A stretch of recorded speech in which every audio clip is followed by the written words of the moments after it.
जो मैंने डायबिटीज रोग में परेशान अच्छा डॉक्टर पाखर खाई खाई थकी जाइए से बैलेंस आसुना से सदासर्वदा इन्सुलिन नौकरी तेणु आम पाखे गोटे आयुर्वेदिक प्रोडक्ट रही ना हूँ डायबिटीज केयर। जदि आप डायबिटीज केयर आप पाखर ने तार कौन साइड इफेक्शन ना कौन रिएक्शन ना तेणु आम पाखर थरे नियंतु ना डायबिटीज केयर।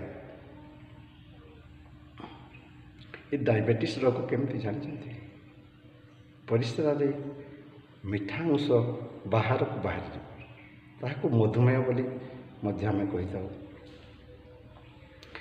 यह एक गुण सदृश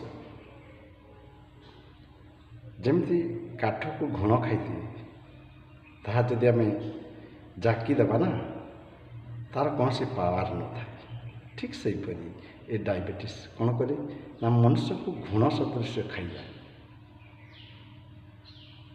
तेणुक जदि आम पाखे थिबा डायबिटीज केयर जदि आप ने तेरे आप सुनिश्चित सुस्थ हो पारे एवं आपण शरीर मध्य बैलेंस आसीज डायबिटीज इन्सुलिन नापी पड़ो ना एवं से पान क्रिया कौन कर ना इन्सुलिन नामक हॉर्मोन से बाहर करदेव। तेणु इन्सुलिन जदि आपन को आसी जाए ना तेणु आप डायबिटीज से उपशम हो। तेणु डायबिटीज केयर आम पाखे नि कौन सी साइड इफेक्शन ना कौन सी रिएक्शन ना स्क्रीन रे आमर नंबर दि जाए नंबर रे आप कॉल कर पारती।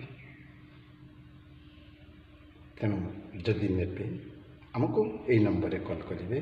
जय जगन्नाथ।